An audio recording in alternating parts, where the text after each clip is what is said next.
നമസ്കാരം. ബഡ്ജറ്റ് ചർച്ചാ പരമ്പരയായ ഫിൻപാക്കിലേക്ക് സ്വാഗതം. ധനമന്ത്രി നിർമ്മല സീതാരാമന്റെ ബഡ്ജറ്റിൽ പ്രതീക്ഷയർപ്പിച്ച് കാത്തിരിക്കുകയാണ് രാജ്യത്തെ വ്യവസായ മേഖല, പ്രത്യേകിച്ച് സൂക്ഷ്മ ചെറുകിട ഇടത്തരം കമ്പനികൾ. കാർഷിക മേഖല കഴിഞ്ഞാൽ രാജ്യത്തെ ഏറ്റവും വലിയ തൊഴിൽ ദാതാവ് MSME മേഖലയാണ്.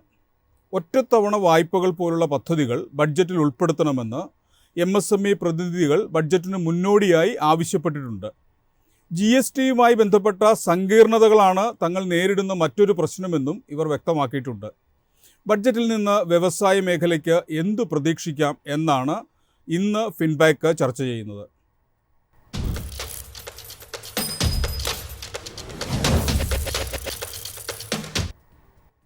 ഈ ചർച്ചയിൽ എന്നോടൊപ്പം വ്യവസായ വകുപ്പ് മുൻ സെക്രട്ടറി TS ചന്ദ്രൻ, BJP പ്രതിനിധി advocate P Krishnadas, SVJS and associates പാർട്ട്ണറും കമ്പനി സെക്രട്ടറിയുമായ JNK, പൊതുപ്രവർത്തകൻ CR Neelakantan, Myfin research head Sooraj Nair എന്നിവർ. ശ്രീ JNK, വ്യവസായ മേഖലയിൽ നിന്ന് ഉയർന്നു വരുന്ന പ്രധാന പരാതികൾ എന്തൊക്കെയാണ്? അവയ്ക്കുള്ള പരിഹാരം ബഡ്ജറ്റിൽ നിന്ന് പ്രതീക്ഷിക്കാമോ? തീർച്ചയായിട്ടും ആദ്യം തന്നെ പറയട്ടെ, നമ്മൾ ബഡ്ജറ്റ് സംസാരിക്കുന്ന സമയത്ത് പൊതുവെ സംസാരിക്കാത്തതും അതേസമയത്ത് അതീവ പ്രാധാന്യമുള്ളതായ ഒരു കാര്യം പറഞ്ഞുകൊണ്ട് തുടങ്ങാമെന്ന് വിചാരിക്കുന്നു. അത് തർക്കപരിഹാരത്തെക്കുറിച്ചുള്ളതാണ്. പൊതുവെ ബഡ്ജറ്റിൽ നമ്മൾ സംസാരിക്കുന്നതല്ല. എന്നാലും വ്യവസായ മേഖല അഭിമുഖീകരിക്കുന്ന ഒരുപാട് പ്രശ്നങ്ങളിൽ ഏറ്റവും പ്രധാനപ്പെട്ട ഒന്ന് തർക്കങ്ങൾ പരിഹരിക്കാൻ നീണ്ടു നിൽക്കുന്ന കോടതി വ്യവഹാരങ്ങളാണ്. അത് ഒരുപക്ഷെ ഇന്ത്യയിലേക്ക് ഇൻവെസ്റ്റ്മെന്റ് വരുന്ന, നമ്മൾ ഫോറിൻ ഡയറക്റ്റ് ഇൻവെസ്റ്റ്മെന്റ് എന്ന് പറയുന്ന കാര്യങ്ങളിൽ പോലും സ്വാധീനം ചെലുത്താൻ കഴിവുള്ള ഒരു ശക്തിയാണ്. ഒരു തർക്കം എന്ന് പറയുന്നത് ഇന്നവിറ്റബിൾ ആണ്, നമുക്ക് ഒഴിച്ചുകൂടാൻ പറ്റാത്തതാണ്.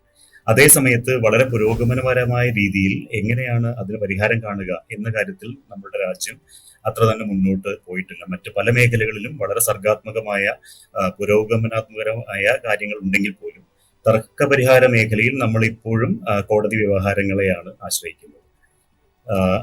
നമ്മളുടെ നീതി ആയോഗ് അതിന്റെ സ്റ്റേറ്റ്മെന്റിൽ, വിഷൻ ഡോക്യുമെന്റിൽ, ODR policy plan for India designing the future of dispute resolution എന്ന് പറയുന്ന ഡോക്യുമെന്റിൽ വളരെ കൃത്യമായി റിമോട്ട് റെസൊല്യൂഷൻ ആണ് നമ്മളുടെ ഫ്യൂച്ചർ, നമ്മളുടെ ഭാവി എന്ന് പറഞ്ഞിട്ടുണ്ട്.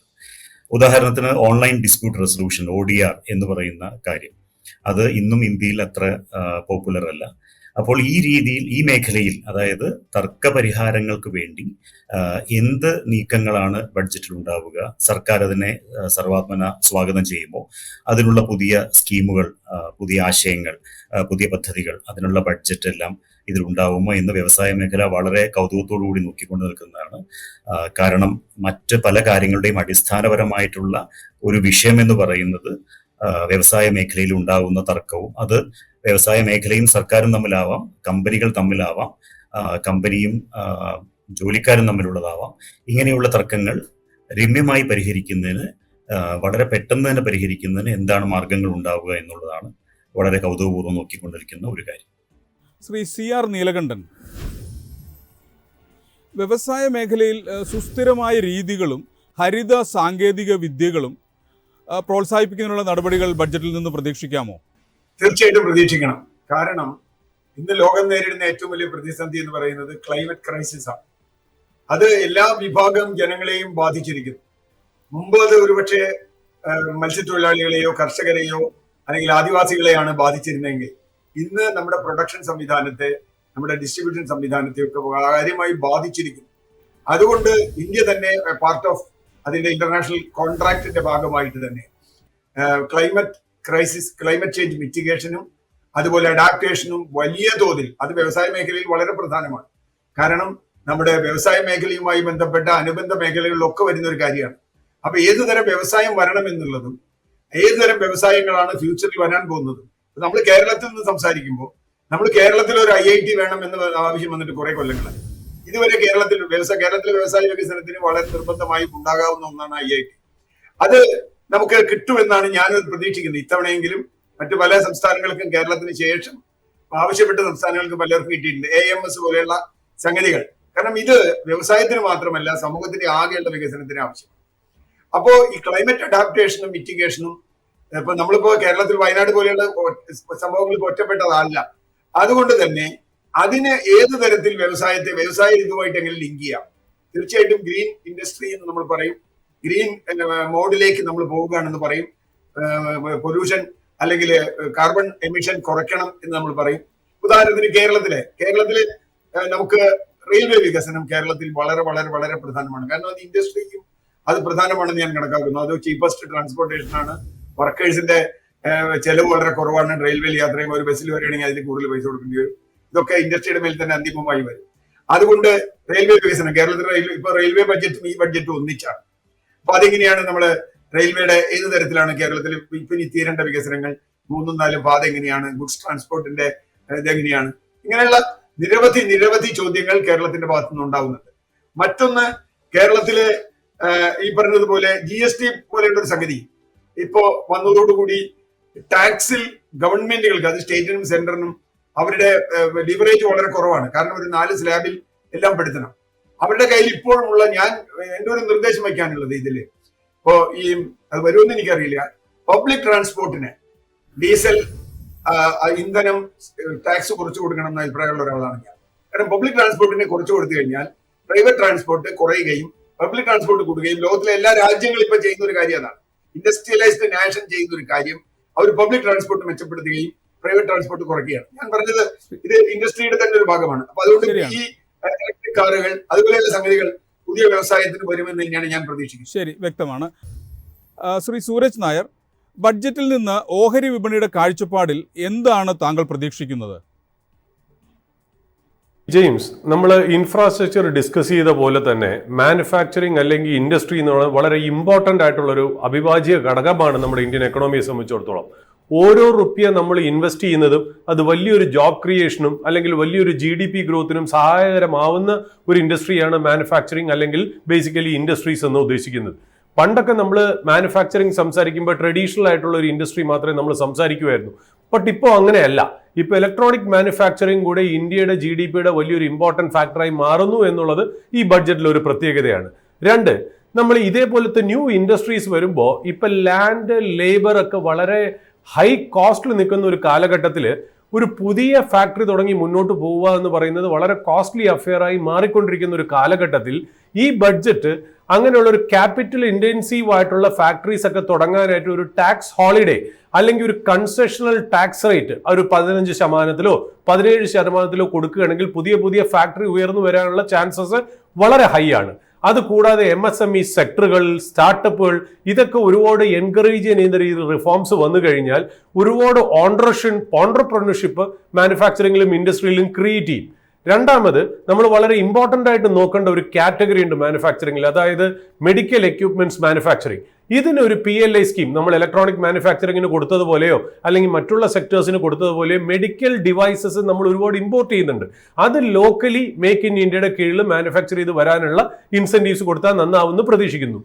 അടുത്തത് നമ്മൾ ഇമ്പോർട്ടൻ്റ് ആയിട്ട് നോക്കേണ്ട വേറൊരു കാര്യം, ഇപ്പോൾ ബംഗ്ലാദേശിലെ ഇഷ്യൂ നമുക്കറിയാം, റൈറ്റ്? അപ്പോൾ അതുകൊണ്ട് ഒരു വേൾഡിലെ ടെക്സ്റ്റൈൽ സപ്ലൈ ചെയിൻ തന്നെ ഡിസ്റപ്റ്റഡ് ആയിട്ട് നിൽക്കുകയാണ്. ഇന്ത്യ അതിലൊരു പ്ലെയർ ആണ്, ബംഗ്ലാദേശും വിയറ്റ്നാമും പാകിസ്ഥാനും കൂടാതെ. ഗവൺമെന്റ് ഈ ബഡ്ജറ്റിൽ ടെക്സ്റ്റൈൽ ഇൻഡസ്ട്രിക്ക് വേണ്ടവിധ സപ്പോർട്ട് കൊടുക്കുകയാണെങ്കിൽ തീർച്ചയായിട്ടും നമുക്ക് ഗ്ലോബലി കോമ്പറ്റീറ്റീവ് ആയിട്ട് നിൽക്കാം എന്നുള്ളതാണ്. ഇതൊന്നും കൂടാതെ last but not the least important ആയിട്ട് പറയേണ്ട കാര്യം, മാനുഫാക്ചറിങ് സെക്ടറിലേക്ക് വരുന്ന റോ മെറ്റീരിയൽസ് നമ്മൾ ഒരുപാട് ടാരിഫ് വെച്ചിട്ട് നമ്മൾ മുന്നോട്ട് പോകുമ്പോൾ മാനുഫാക്ചറിങ് സെക്ടർ ഇവിടെ ചീപ്പ് ഇൻപുട്ട് നമുക്ക് കിട്ടുന്നില്ല. അതുകൊണ്ട് മാനുഫാക്ചറിങ് കോസ്റ്റ് വളരെ ഹൈ ആയിട്ട് പോകുന്നുണ്ട്.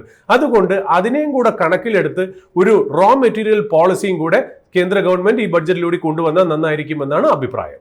വ്യക്തമാണ്. താങ്കളിലേക്ക് മടങ്ങി വരാം. ശ്രീ TS ചന്ദ്രൻ, ഇന്ന് വ്യവസായ മേഖല നേരിടുന്ന ഏറ്റവും വലിയ വെല്ലുവിളികൾ എന്തൊക്കെയാണ്? അവയെ മറികടക്കാൻ ബഡ്ജറ്റിൽ നടപടികൾ ഉണ്ടാകുമോ?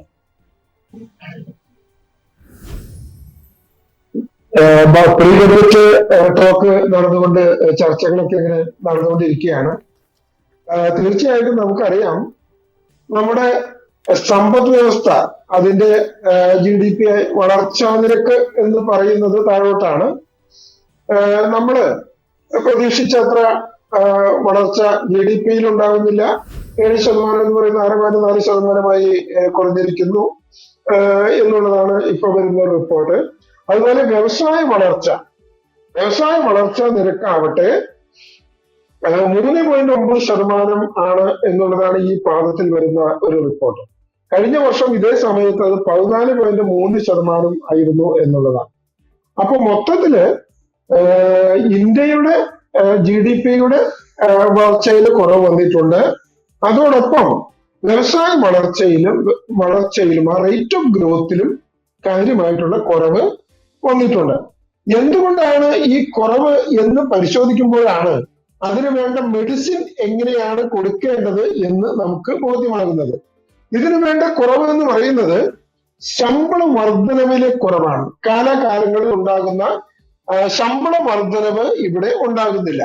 അതുപോലെ തൊഴിൽ അവസരങ്ങൾ കഴിഞ്ഞ വർഷങ്ങളിൽ കുറയുന്നു എന്നുള്ളതാണ്.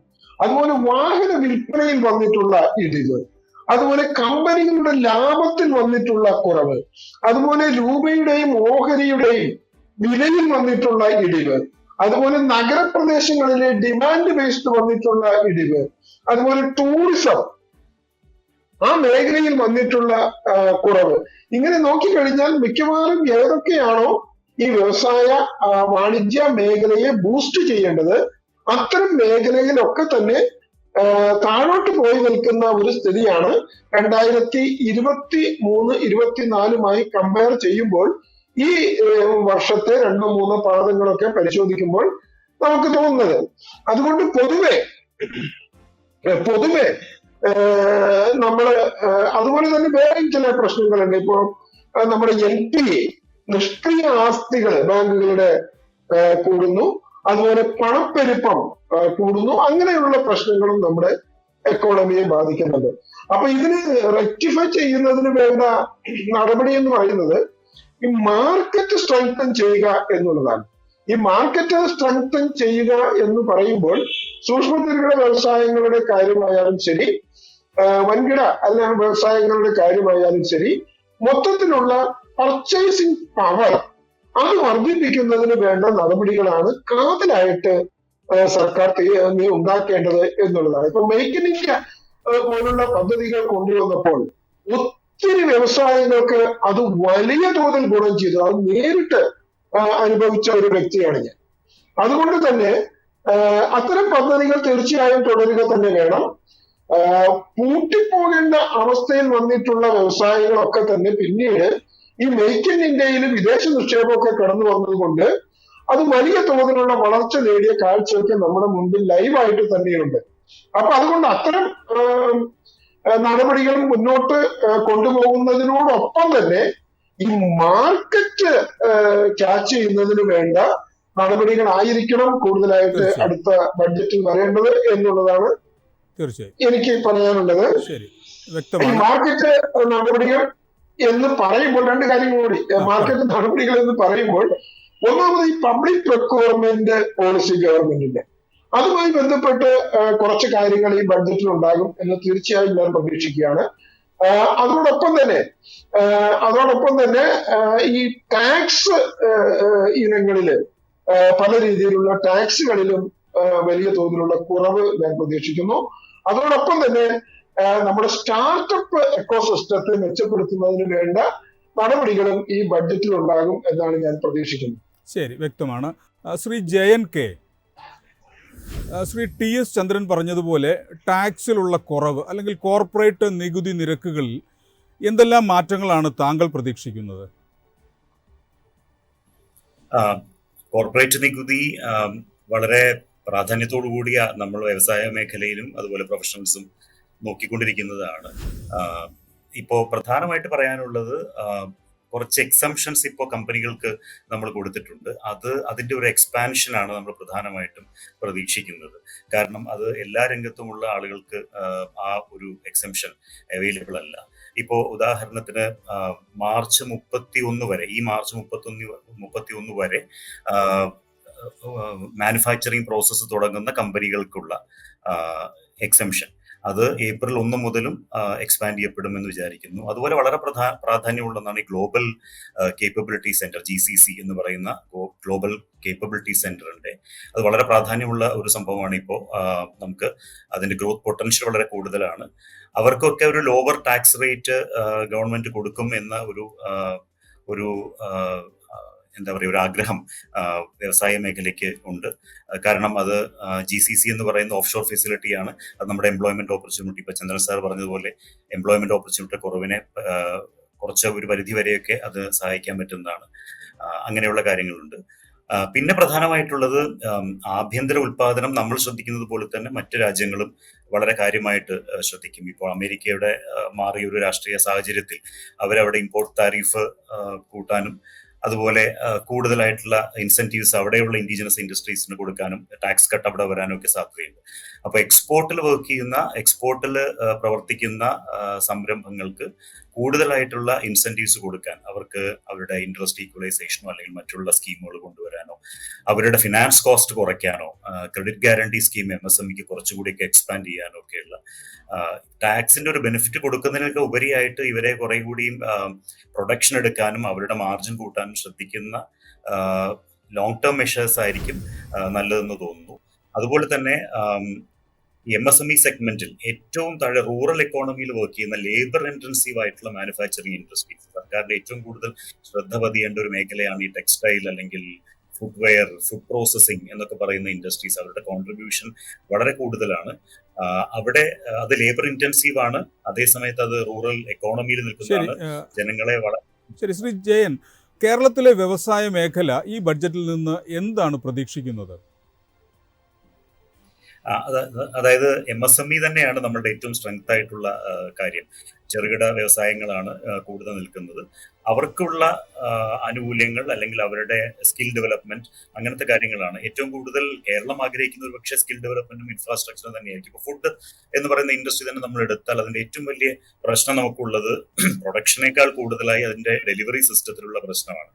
ഇപ്പൊ പ്രൊഡക്ഷൻ ഒരു സ്ഥലത്ത് നടക്കുമ്പോൾ അതിനെ മാർക്കറ്റിലേക്ക് എത്തിക്കാനുള്ള ഒരു വലിയ ഗ്യാപ്പ് നമുക്ക് കേരളത്തിൽ കാണാൻ പറ്റും. കൃത്യമായിട്ട് അതായത് വെയർ ഹൗസിംഗ് ഫെസിലിറ്റി ഉണ്ടാവില്ല, സ്റ്റോറേജ് ഫെസിലിറ്റി ഉണ്ടാവില്ല. കർഷകർ പ്രൊഡ്യൂസ് ചെയ്യുന്നതിനേക്കാൾ ബുദ്ധിമുട്ട് അനുഭവിക്കുന്നത് അത് മാർക്കറ്റ് ചെയ്യുന്നതിലാണ്. അപ്പോൾ ആ ഒരു ഗ്യാപ്പാണ് സർക്കാർ ശരിക്കും ചെയ്യേണ്ടത്. പിന്നെ ഉള്ളത് ഇവരുടെ സ്കിൽ ഡെവലപ്മെന്റ് ആണ്. ഇവർക്ക് പല കാര്യങ്ങളും അറിയില്ല. ഇപ്പൊ എക്സ്പോർട്ട് ഓറിയന്റഡ് യൂണിറ്റുകൾക്ക് ചൈനയിലൊക്കെ പ്രത്യേക ട്രെയിനിങ് തന്നെയുണ്ട്. എങ്ങനെയാണ് അവിടുത്തെ ക്വാളിറ്റി നോക്കേണ്ടത്. നമ്മളുടെ നാട്ടിൽ ഒരുപക്ഷെ അത്രയും ശ്രദ്ധ നമ്മൾ കൊടുക്കാത്ത ഒരു മേഖലയാണ് എക്സ്പോർട്ടിൽ പ്രവർത്തിക്കുന്ന, വളരെ റൂറൽ ലെവലിൽ പ്രവർത്തിക്കുന്ന ആളുകളുടെ സ്കിൽ ഡെവലപ്മെന്റ്. അപ്പൊ അങ്ങനെയുള്ള പാക്കേജുകളും കൂടുതലായിട്ട് MSMEക്കുള്ള ആനുകൂല്യങ്ങളും ഒക്കെ കേരളത്തിന് വളരെ അത്യാവശ്യമുള്ളതാണ് എന്നാണ് എനിക്ക് ശരി, വ്യക്തമാണ്. ശ്രീ CR നീലകണ്ഠൻ, വ്യവസായിക വളർച്ച ഉയർത്തുന്ന പ്രധാനപ്പെട്ട പാരിസ്ഥിതിക വെല്ലുവിളികൾ എന്തൊക്കെയാണ്?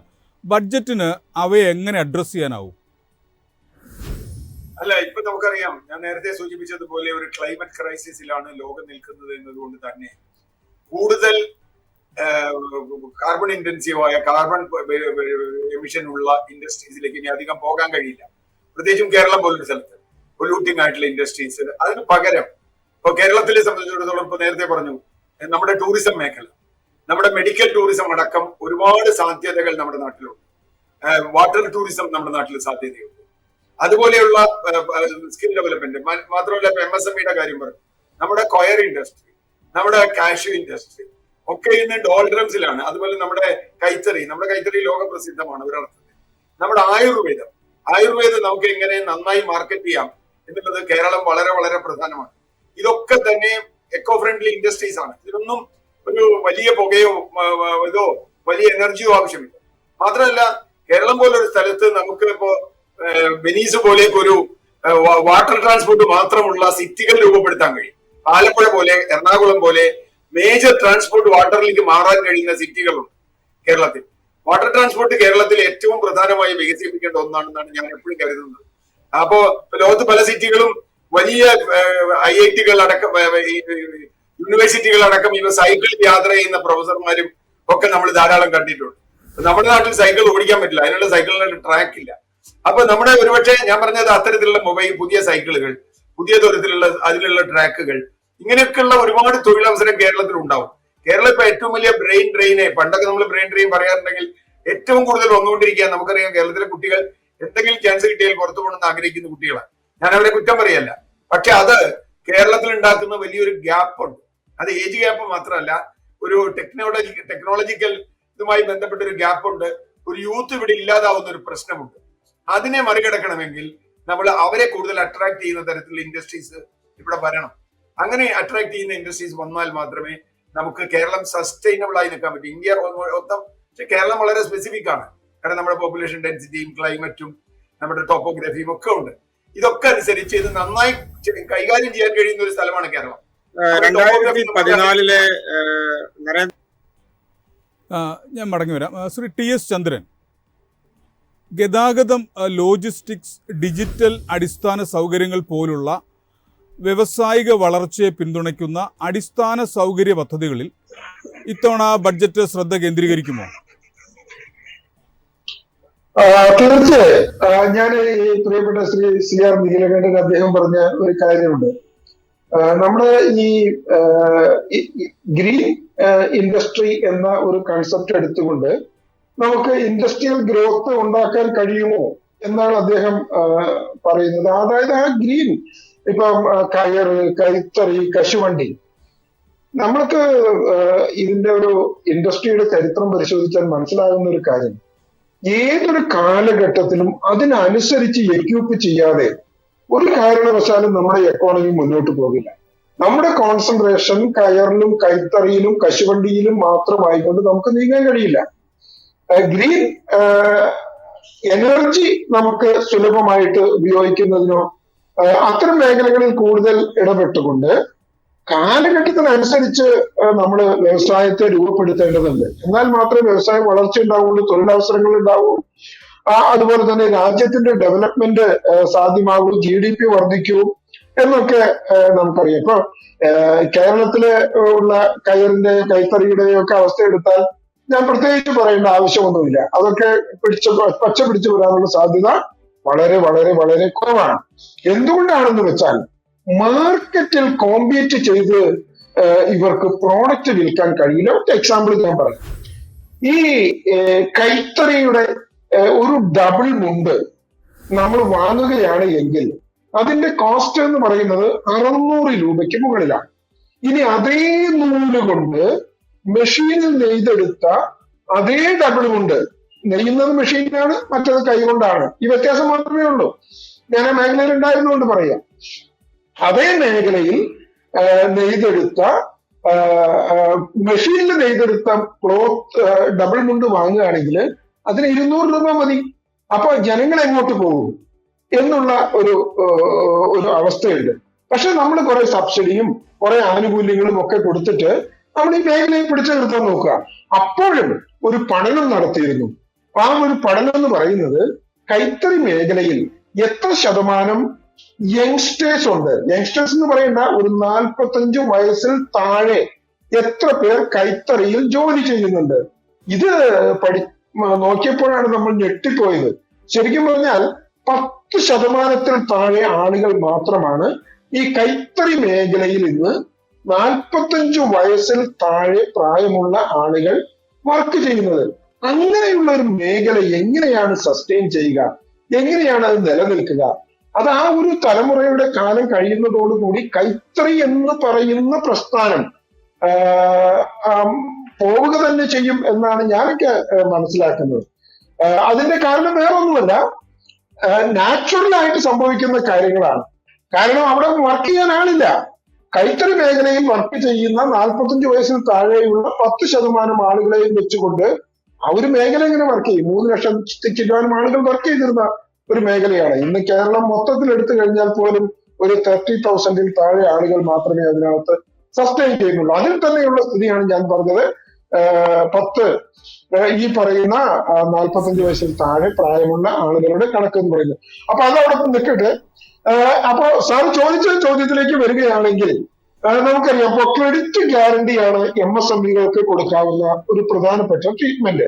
ക്രെഡിറ്റ് ഗ്യാരണ്ടി 100 കോടി രൂപ വരെയാക്കി ഉയർത്തും എന്ന് ചില കോണുകളിൽ നിന്നൊക്കെ കേൾക്കുന്നുണ്ട്.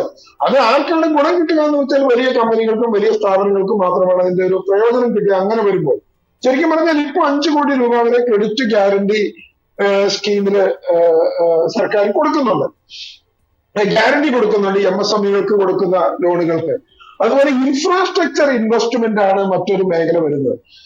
ഇൻഫ്രാസ്ട്രക്ചർ ഇൻവെസ്റ്റ്മെന്റിനൊക്കെ ഗവൺമെന്റ് ഈ ലോൺ എടുക്കുന്നതിന് പകരം മറ്റ് പല സോഴ്സ് ഓഫ് ഇൻകം ആരായാൻ, ബോണ്ട് പോലുള്ള കാര്യങ്ങളിൽ സോഴ്സ് ഓഫ് ഇൻകം ആരായാൻ സാധ്യതയുണ്ട് എന്നുള്ളതാണ് പറഞ്ഞു കേൾക്കുന്ന പ്രതീക്ഷിക്കുന്ന മറ്റൊരു കാര്യം.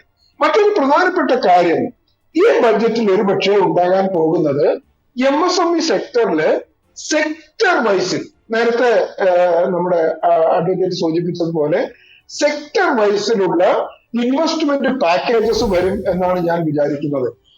ഇപ്പൊ ഇലക്ട്രോണിക്സ് എടുത്തു കഴിഞ്ഞാൽ, അതുപോലെ ഗാർമെന്റ് എടുത്തു കഴിഞ്ഞാൽ, അതുപോലെ ഫുഡ് എടുത്തു കഴിഞ്ഞാൽ, അതുപോലെ എഞ്ചിനീയറിംഗ് എടുത്തു കഴിഞ്ഞാൽ, ഈ മേഖലകളിലൊക്കെ സെക്ടർ വൈസിലുള്ള പ്രൊമോട്ട് ചെയ്യാവുന്ന, ഇപ്പം ഫുഡ് പ്രോസസ്സിംഗിന് ഒരു മിനിസ്ട്രി തന്നെ നമുക്കുണ്ട്.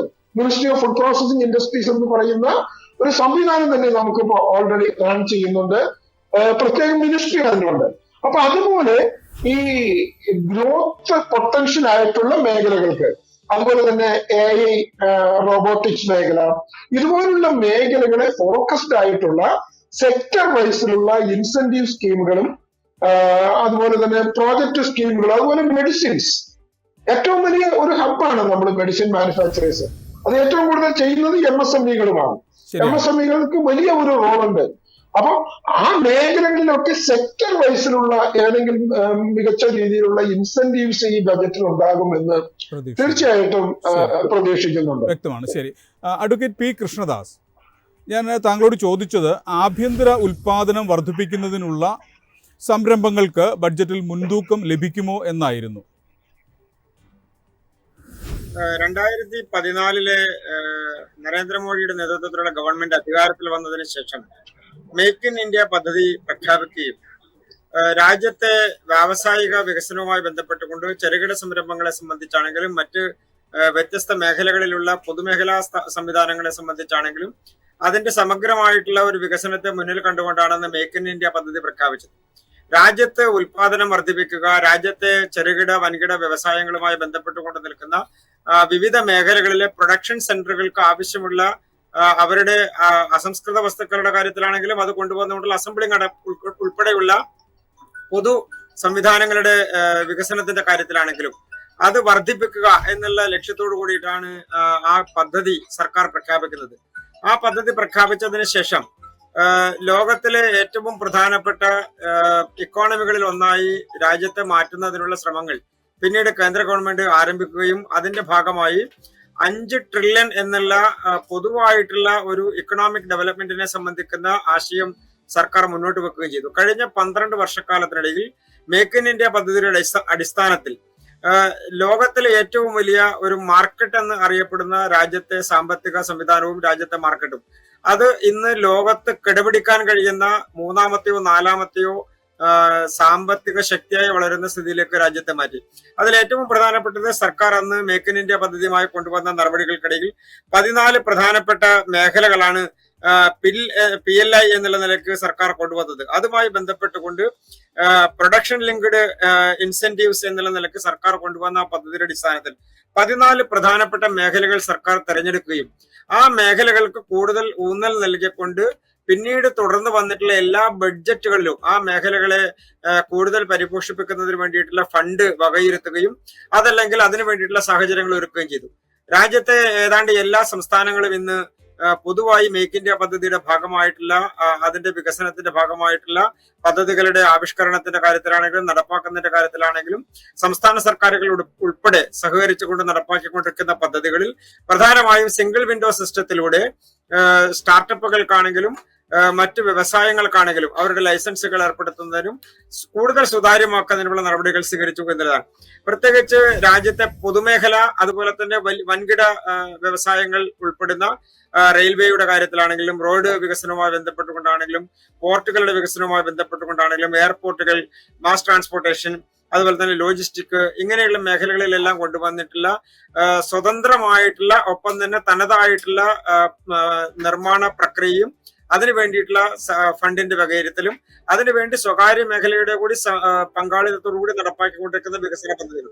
ഇത് പൊതുവായി രാജ്യത്തെ ബാങ്കിംഗ് മേഖലയും അതിന് സുതാര്യമായിട്ടുള്ള നിലപാടുകൾ സ്വീകരിച്ചു.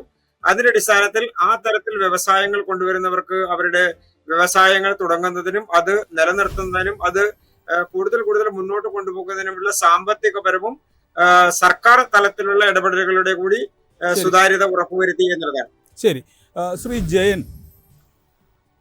ആഗോള വിപണിയിൽ ഇന്ത്യയുടെ മത്സരശേഷി വർദ്ധിപ്പിക്കുന്നതിന് ഏതൊക്കെ രീതികളാണ് പരിഗണിക്കേണ്ടത്?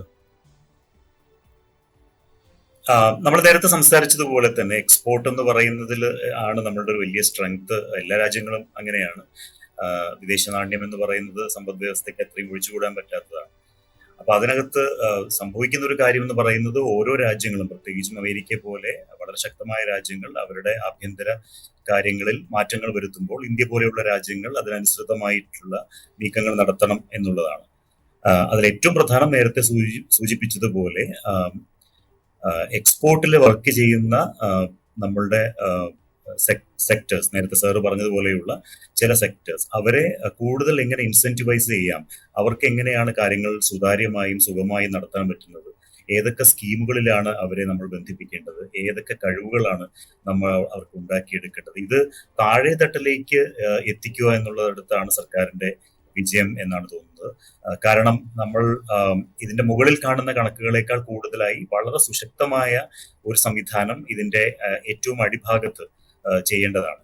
എന്നാൽ മാത്രമാണ് നമുക്കൊരു വളരെ എന്തിനോടും ഏത് രാഷ്ട്രീയ മാറ്റങ്ങൾ ആഗോള വിപണിയിൽ ഉണ്ടായാലും അതിനോട് കിടപിടിക്കാൻ പറ്റുന്ന രീതിയിൽ നമ്മളുടെ പ്രൈസിംഗ് പോളിസി ആണെങ്കിലും ടാക്സ് ആണെങ്കിലും എല്ലാം പെട്ടെന്ന് തന്നെ വളരെ വൈബ്രന്റ് ആയിട്ട് മാറ്റാൻ നമുക്ക് രാജ്യത്തിന് ശേഷി ഉണ്ടാവുന്നത് ഈ ഇങ്ങനെയുള്ള അടിസ്ഥാനപരമായ വികസനത്തിലൂടെയാണ്. ഇപ്പൊ ഇൻഫ്രാസ്ട്രക്ചർ എന്ന് പറഞ്ഞ് നമ്മൾ ഉണ്ടാക്കിയെടുത്ത വളരെ ഹ്യൂജ് ആയിട്ടുള്ള ഒരു ഡെവലപ്മെന്റ് കഴിഞ്ഞ കുറച്ച് വർഷങ്ങളായി നമുക്ക് കാണാൻ പറ്റും. അപ്പൊ ഗ്രാമീണ മേഖലയുമായിട്ട് ഇത് ബന്ധിപ്പിക്കുന്നത്, നേരത്തെ നീലകണ്ഠൻ സാറ് പറഞ്ഞതുപോലെ വാട്ടർ ട്രാൻസ്പോർട്ടിനെ നമ്മൾ എങ്ങനെയാണ് ഉപയോഗിക്കുന്നത്, ആത്യന്തികമായി കോസ്റ്റിനെ, അതായത് നമ്മൾ ഇതിനെ ഉണ്ടാക്കാനുള്ള ചിലവിനെ എങ്ങനെയാണ് കൃത്യമായി നിയന്ത്രിക്കുന്നത്, അപ്പോൾ മാത്രമാണ് ആഗോള വിപണിയിലേക്ക് നമ്മുടെ ഉൽപ്പന്നങ്ങൾക്ക് ധൈര്യപൂർവ്വം കടന്നു ചെല്ലാനും ആ വിപണി നമുക്ക് കൂടുതലായിട്ട് കൈയടക്കാനും കഴിയുള്ളൂ. ഇന്ത്യയുടെ ഒരു വികസനത്തിന്റെ ഏറ്റവും ശക്തമായ ഒരു ശരി, വ്യക്തമാണ്. ശ്രീ CR നീലകണ്ഠൻ, ശ്രീ TS ചന്ദ്രൻ പറഞ്ഞതുപോലെ നമ്മുടെ പരമ്പരാഗത വ്യവസായങ്ങളെല്ലാം ക്ഷയിച്ചുകൊണ്ടിരിക്കുകയാണ്, അവ കോസ്റ്റ് എഫക്റ്റീവ് അല്ല, അവിടെ ജോലിക്ക് ആളെ കിട്ടുന്നില്ല തുടങ്ങിയ നിരീക്ഷണങ്ങളോടുള്ള താങ്കളുടെ പ്രതികരണം എന്താണ്? തീർച്ചയായിട്ടും അദ്ദേഹം ആ മേഖലയിൽ നല്ല പരിചയമുള്ള ആളാണ്. അതുകൊണ്ട് അദ്ദേഹത്തിന്റെ അഭിപ്രായങ്ങളെ ഞാൻ മാനിക്കുന്നു. എനിക്ക് വ്യക്തിപരമായ അനുഭവങ്ങളും പരിചയങ്ങളും ഉണ്ട്. അതുകൊണ്ട് തെറ്റാന്ന് ഞാൻ പറയില്ല. പക്ഷെ ഒരു കാര്യം, അത്രയും ആളുകൾ അതിൽ ജോലി ചെയ്യുന്നു. കേരളത്തിന്റെ ചില സവിശേഷതകൾ അതിലുണ്ട്. ഇപ്പോ ഞാൻ പറയാം, കാഞ്ചീപുരം സാരി കൈകൊണ്ട് ഉണ്ടാക്കുന്നതാണ്, കൈകൊണ്ട് ഹാൻഡ്ലൂമാണ്. കാഞ്ചീപുരം സാരിക്ക് ഇന്നും ലോകത്ത്, അല്ലെങ്കിൽ കാശ്മീർ സാരി ഇന്നും ലോകത്ത് വലിയ സാധ്യതയുണ്ട്. എന്തുകൊണ്ട് ഈ കൈത്തറി നമ്മൾ മുണ്ട് മാത്രം ഉണ്ടാക്കണം? നമുക്ക് കൈത്തറിയിൽ വേറെ എന്തെല്ലാം ഇന്നോവേഷൻ സാധ്യമാണ് നമ്മൾ ആലോചിച്ചിട്ടുണ്ടോ? കയറിൽ എന്തെല്ലാം ഇന്നോവേഷൻ സാധ്യമാണ് നമ്മൾ ആലോചിച്ചിട്ടുണ്ട്. നമ്മുടെ തേങ്ങ, കേരളത്തിലെ തേങ്ങ കൊണ്ട് എത്ര ഉൽപ്പന്നങ്ങൾ മലേഷ്യ ഉണ്ടാക്കുന്നു. കേരളത്തിലെ എന്ന് വെച്ചാൽ കേരളത്തിൽ ഉണ്ടാവുന്ന പോലെയുള്ള തേങ്ങ അവിടെയുണ്ട്. മലേഷ്യയിലോ സിംഗപ്പൂരിലോ നിങ്ങൾ ശ്രീലങ്കയിലോ പോയാൽ എന്തുകൊണ്ടാണ് അത്തരം ഉൽപ്പന്നങ്ങൾ കേരളത്തിൽ നമുക്ക് ഉണ്ടാക്കാൻ കഴിയാത്തത്? അത്തരം ഉൽപ്പന്നങ്ങൾക്ക് വലിയ മാർക്കറ്റുണ്ട്. നമ്മുടെ പൈനാപ്പിൾ ഇവിടുന്ന് കൊണ്ടുപോയിട്ട് കട്ട് ചെയ്ത് അതിന്റെ മാംസള ഭാഗം എടുത്തു കളഞ്ഞ് അത് ഐസ്ക്രീം ആയി നമുക്ക് കഴിക്കാൻ കിട്ടുന്നുണ്ട് സിംഗപ്പൂരും മലേഷ്യയും. എന്ന് പറഞ്ഞാൽ അതിന് ഇവിടെ പൈനാപ്പിളിന് 5 രൂപയോ 10 രൂപയോ കിട്ടുന്ന പൈനാപ്പിളിന് അവിടെ ചെല്ലുമ്പോൾ അത് 100 രൂപ അല്ലെങ്കിൽ $4 $5 ആയിട്ടാണ് നമുക്ക് കിട്ടുന്നത്. ഞാൻ പറഞ്ഞു വന്നത്, ഇവിടെ പരമ്പരാഗത വ്യവസായം ഇതുപോലെ നിലനിർത്തണമെന്ന് ആരും പറയുന്നില്ല. ഇത് ഇന്നോവേറ്റീവ് ആണ്, ഇന്നോവേറ്റീവ് ചെയ്യാൻ കഴിയും. കേരളത്തിന്റെ സ്ട്രെങ്ത് നമുക്ക് അത് ഉപയോഗിക്കണം. അപ്പൊ അതിൽ ചില കരകൗശല സംഗതികളുണ്ട്. അപ്പൊ കരകൗശലം ലോകത്ത് കൈകൊണ്ടുണ്ടാക്കുന്നതാണ്, അതിന് വലിയ വിലയുണ്ട്. ഇപ്പോഴും ലോകത്ത് എവിടെയാ കരകൗശലത്തിന് വിലയില്ലാത്തത്? ഹാൻഡിക്രാഫ്റ്റിന് മറ്റേ ഡ്യൂപ്ലിക്കേറ്റ് ഹാൻഡിക്രാഫ്റ്റ് വന്നു എന്നുള്ളത് കൊണ്ട് നല്ല ഹാൻഡിക്രാഫ്റ്റിന് ലോകത്തിൽ എവിടെയും വിലയില്ലാതായിട്ടില്ല. നമ്മുടെ പാത്ര നിർമ്മാണം, നമ്മുടെ ഈ ആന നിർമ്മാണം, ഞാൻ അത് ഏറ്റവും നല്ല ഉദാഹരണം, ഞാൻ ആ നാട്ടിൽ നിന്ന് വരുന്ന ആളാണ്. മരത്തിലുണ്ടാക്കുന്ന ആന, ലോകത്തിൽ എവിടെ ചെന്നാലും ഈ ആനയ്ക്ക് കിട്ടുന്ന ഒരു ക്വാളിറ്റി നമുക്ക് മറ്റൊരു സ്ഥലത്തും ആനയുടെ കിട്ടില്ല. ഞാൻ പറഞ്ഞത് ഒരുപാട് സാധ്യതകളുണ്ട്. അദ്ദേഹം പറഞ്ഞത് ശരിയാണ്, ഇന്നത്തെ നിലയ്ക്ക് മുമ്പോട്ട് പോയാൽ അത് തകർന്നു പോകും. പക്ഷെ പുതിയ കുട്ടികൾക്ക് അത് വരാൻ കഴിയുന്ന തരത്തിൽ ഒരുപക്ഷെ കൂടുതൽ മെക്കനൈസേഷൻ ഏതെങ്കിലും ഭാഗത്ത് കൊണ്ടുവരാൻ കഴിയോ, അതിന്റെ മാർക്കറ്റിംഗ് കൂടുതൽ നന്നാക്കാൻ കഴിയോ, ഇതിനൊക്കെ സാധ്യതകൾ ഉണ്ടെന്നാണ് ഞാൻ പറയാം. ശരി, സാധനം അടച്ചുപൂട്ടുക എന്നുള്ളത്. ശരി. അഡ്വക്കേറ്റ് പി കൃഷ്ണദാസ്, കയറ്റുമതി വർദ്ധിപ്പിക്കുന്നതിനും ആഗോള വിപണിയിൽ ഇന്ത്യയുടെ മത്സരശേഷി മെച്ചപ്പെടുത്തുന്നതിനുള്ള നിർദ്ദേശങ്ങൾ ബഡ്ജറ്റിൽ ഉണ്ടാകുമോ? നമ്മുടെ രാജ്യത്തെ പൊതുവായിട്ടുള്ള ഒരു സാമ്പത്തിക ക്രമം ഒരു കാലഘട്ടത്തിൽ നിലനിന്നിരുന്നത് മറ്റു രാജ്യങ്ങളുടെ നാണയ വിപണന സംവിധാനങ്ങളുമായി ബന്ധപ്പെട്ടുകൊണ്ടായിരുന്നു.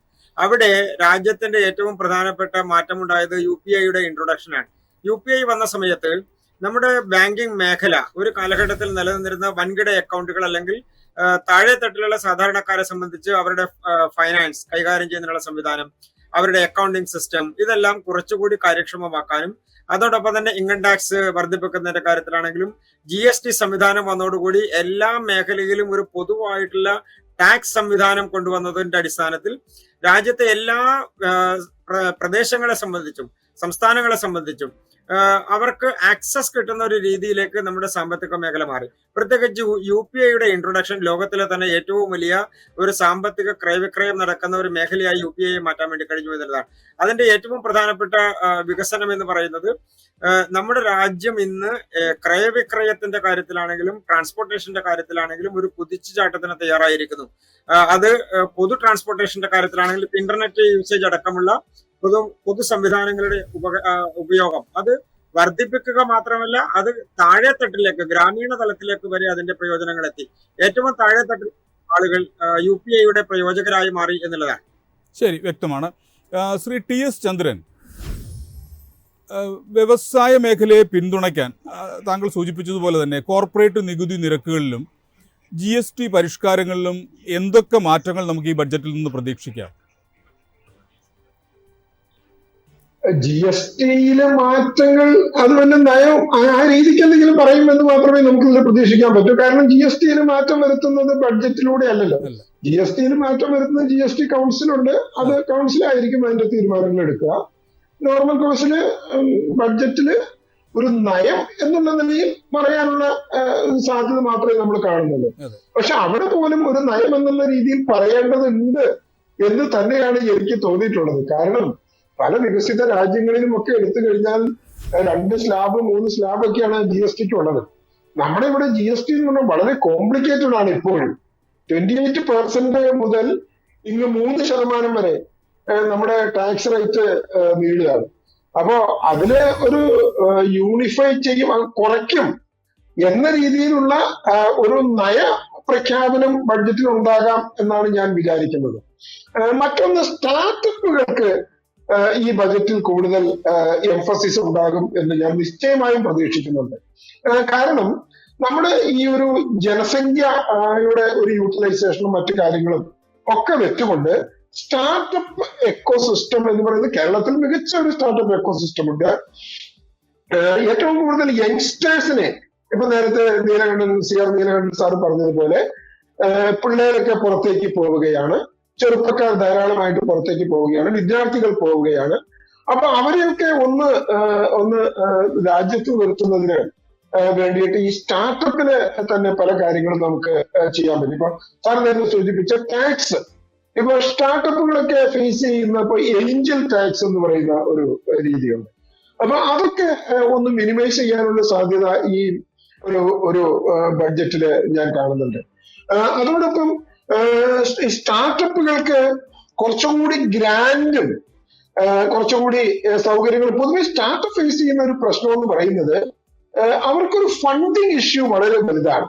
എന്തുകൊണ്ടാണെന്ന് വെച്ചാൽ പല സ്റ്റാർട്ടപ്പുകളുടെയും അസറ്റ് മെഷർ ചെയ്യാനോ അല്ലെങ്കിൽ വാല്യുവേറ്റ് ചെയ്യാനോ കഴിയാത്തത് കൊണ്ട് നോർമൽ കോഴ്സില് ബാങ്ക് ഇവർക്ക് ഫിനാൻസ് ചെയ്യുന്നതിന് വിമുഖത കാണിക്കുന്ന ഒരു സാഹചര്യം നിലവിലുണ്ട്. നമുക്കറിയാം ഇവരുടെ പല സ്റ്റാർട്ടപ്പ് കമ്പനികളുടെയും ഫണ്ട് റിക്വയർമെന്റ് എന്ന് പറയുന്നത് വിസിബിൾ ആയിരിക്കില്ല, ഇൻവിസിബിൾ ആയിരിക്കും.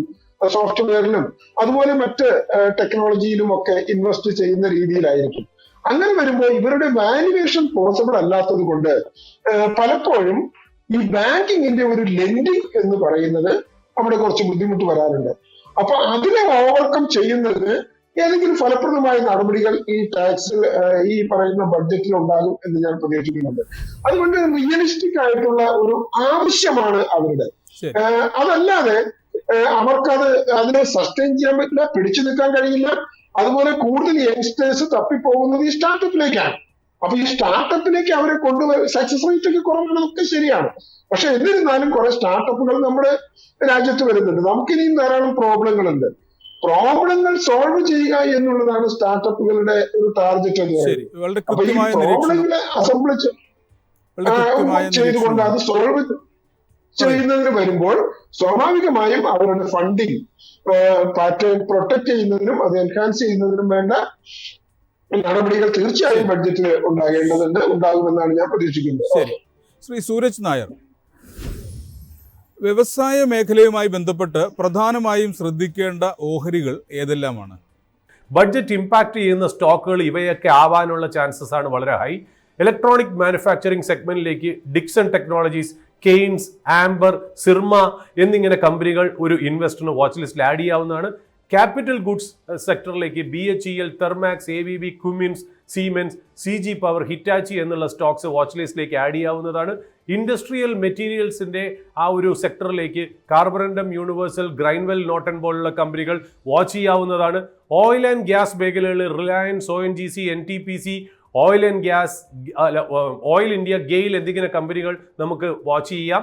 റിന്യൂവബിൾ എനർജിയിൽ NTPC, green energy, Adani Green, Inox Wind, Suzlon, Swanergy, Waaree Renewables, Borosil renewables എന്നിങ്ങനെ കമ്പനികൾ ശ്രദ്ധിക്കാവുന്നതാണ്. പെയിന്റ് മാനുഫാക്ചറിംഗ് കമ്പനികൾ വളരെ ഇമ്പോർട്ടൻ്റ് ആണ്. Asian Paints, Berger, Kansai, Nerolac അവിടുത്തെ വാച്ച് ലിസ്റ്റിൽ ആഡ് ചെയ്യാവുന്ന സ്റ്റോക്സ് ആണ്. Home decor, Cera, Kajaria, Green Ply, Century Plyboard ഒക്കെ ഉൾപ്പെടുത്താവുന്നതാണ്, നമുക്ക് ശ്രദ്ധിക്കാവുന്നതാണ് വാച്ച് ലിസ്റ്റിൽ. എയർ കണ്ടീഷൻ മാനുഫാക്ചറിംഗ് കമ്പനിയായ ബ്ലൂ സ്റ്റാർ, വോൾട്ടാസ് നമുക്ക് നോക്കാവുന്നതാണ്. ടെക്സ്റ്റൈൽ ഇൻഡസ്ട്രിയിൽ മാനുഫാക്ചറിംഗ് കമ്പനിയായ Lakshmi Machine Works, Batliboi ഇതൊക്കെ ടെക്സ്റ്റൈൽ എക്യുപ്മെന്റ് മാനുഫാക്ചറേഴ്സ് ആണ്. ഇതുകൂടാതെ ഇലക്ട്രിക്കൽ ഗുഡ്സും നമുക്ക് വാച്ച് ചെയ്യാവുന്നതാണ്. ഹാവൽസ്, പോളിക്യാബ്, ബജാജ് ഇലക്ട്രിക്കൽസ്, വിഗാർഡ്, RR കാബേൽ, വിഗാർഡ് കേരള കമ്പനിയാണ്. ഇതൊക്കെ ഒരു ഇൻവെസ്റ്ററിന് ബഡ്ജറ്റ് ഇമ്പാക്ട് സ്റ്റോക്സ് ആയിട്ട് മാനുഫാക്ചറിംഗ് സെക്ടറിൽ അല്ലെങ്കിൽ ഒരു ഇൻഡസ്ട്രി എന്ന് വൈഡ് എന്ന രീതിയിൽ നമുക്ക് ശ്രദ്ധിക്കാവുന്നതാണ്. ഒരു വേർഡ് ഓഫ് കോഷനും കൂടി, MSME നമ്മൾ കോൺസെൻട്രേറ്റ് ചെയ്യുന്നില്ല, നമ്മൾ കൊണ്ടുവരാത്തതല്ല, റിട്ടേൺ അവിടെ കൂടുതലായിരിക്കും, പക്ഷേ റെസ്പോൺസിബിൾ TV എന്ന രീതിയിൽ നമ്മൾ അതിനെ അവോയ്ഡ് ചെയ്യുകയാണ്. ശരി, വ്യക്തമാണ്. നമ്മുടെ ചർച്ച ഇവിടെ അവസാനിക്കുകയാണ്. വ്യവസായ മേഖല നേരിടുന്ന പ്രതീക്ഷകളെയും വെല്ലുവിളിയെയും കുറിച്ചുള്ള നമ്മുടെ ചർച്ച ഇവിടെ പൂർണ്ണമാവുകയാണ്. സാമ്പത്തിക വളർച്ചയെ ഉത്തേജിപ്പിക്കുന്ന, സുസ്ഥിരമായ രീതികളെ പിന്തുണയ്ക്കുന്ന, ഗവേഷണത്തിലൂടെയും വികസനത്തിലൂടെയും നവീകരണം വളർത്തിയെടുക്കുന്ന നയങ്ങളുടെ ആവശ്യകതയാണ് ചർച്ചയിൽ പങ്കെടുത്തവർ സൂചിപ്പിച്ചത്.